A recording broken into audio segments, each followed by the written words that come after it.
ছোট ছোট বেবি যে থাকে তারা সবসময় কিন্তু একটি দুষ্টমি করে। মা রান্না করতেছে, রান্না করার মধ্যে দেখা যাচ্ছে যে অনেক অত্যাচার করতেছে, বাবাকে করতেছে যে তুমি বাচ্চাটা তুমি বাইরে দাও, ওকে একটা চিপস বা দোকানে কিনে দাও, আমি একটু রান্না বান্না করি। আজকে যেহেতু অফডে বা শিশুর বাবা, উনি আমাকে কোনো কাজ করতে দিচ্ছে না। এবং বেবির মার কথা ধরে এই করে ছেলেটা নিয়ে দোকানে যাচ্ছে। তার বাসা থেকে দোকানটা একটু অনেকটা দূর। দোকানটা দূরে হওয়ার কারণে হাঁটতেছে, হাঁটার পরে ছোট ছোট বেবিরা কি সবসময় কিন্তু প্রশ্ন করে, তাদের শিক্ষার আগ্রহ থাকে। কেন, কেন হলো, হলো না কেন, হলে কি হতো ইত্যাদি সবসময় তারা শিখার জন্য কি কৌতূহল থাকে যে আমি এটা শিখতে চাচ্ছি। এটা মানে আদম আলাইহিস সালাম থেকে শুরু করে কিয়ামত পর্যন্ত একই হবে। পদে পদে দেখতেছে অনেকগুলো মানুষ জড়ো হয়ে আছে, সেখানে ফুটবল খেলতেছে। বাচ্চা বাবাকে জিজ্ঞেস করছে, বাবা ওইখানে কি? তো ফুটবল খেলে। ফুটবল কি? বাচ্চা কথায় বাবা তো তারা মাথায় দাঁড়িয়ে স্কুল হাঁটার পর আবার উঠছে, বাবা ফুটবল কি? বাবা তখন বলতেছে, ফুটবল একটা ফাঁপা জিনিস। বাবা ফাঁপা কি?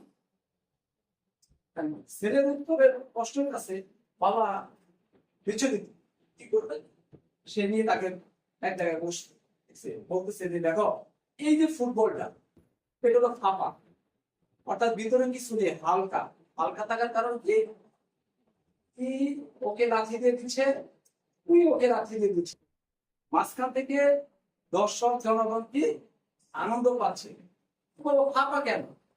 তো ওটা ভারী হতে পারে না? ও যদি ভারী হয় তাহলে তো লাথি দিতে পারে। বাবা লাথি দিলে কি হবে? তো ব্যথা পাবে। তবে আমাদের লাইফটি হলো এরকমই, আমাদের ভিতরে যদি কিছু না থাকে, আমরা যেখানে জব করি, যে পজিশনে যাই না কেন, আমাদের শুধু লাথি খেতে হবে। আমার যে উপরোক্ত বস, সে দেখলে কিছু নেই, সে আমাকে এখানে যাও, এটা করো, এটা করো, যখন সে আমাকে টোকা দিয়ে দেখবে তার ভিতরে একদম লুটের লুটের পিস মানে লুট করা আছে, তখন আপনি ভারী হয়ে গেলেন।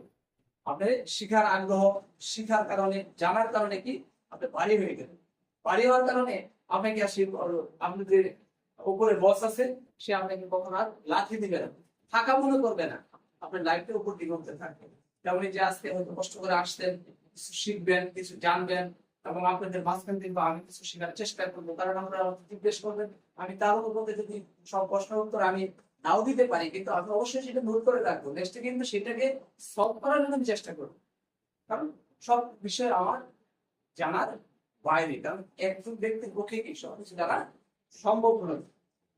তাহলে অবশ্যই কি আমাদের জানতে হবে, যদি আমাদের লাইফ যদি উন্নতি করতে চাই, যদি আমরা ভালো বড় ধরনের পরিশ্রম দিতে চাই। অনেক কোম্পানি আছে দেখা যায় 20-22 বছর চাকরি করে সেম একই জায়গা করে আছে, কারণ তার আগ্রহ।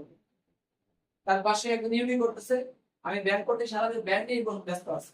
একজন ইউনি করতেছে, সে কিন্তু আমার কলিগ, তার সাথে কিন্তু আমি 10-15 বছর চলছি, একসাথে চা পান তিনি খেয়েছি, এক জায়গায় গিয়েছি, সে কিন্তু আমার বাইরে মতো। আমি কিন্তু অসুস্থ হয়ে পড়ে যাই, তাহলে কিন্তু প্রথম সে আমাকে কি হাসপাতালে নিয়ে যাবে, কিন্তু আমি একদিনও তাকে বলিনি ভাই মানে কিছু বন্ধু বান্ধব কিছু আমি কিছু ব্যক্তিগত হতো আমাকে একটু হেল্প কর। সে কিন্তু কখনো আপনাকে না করতো না।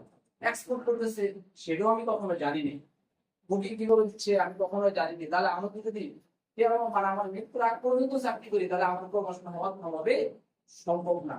আমাকে আমার জীবন মান উন্নতি করতে গেলে আমাকে জানতে হবে, আমাকে বুঝতে হবে, আমাকে অনেক কিছু শিখতে হবে।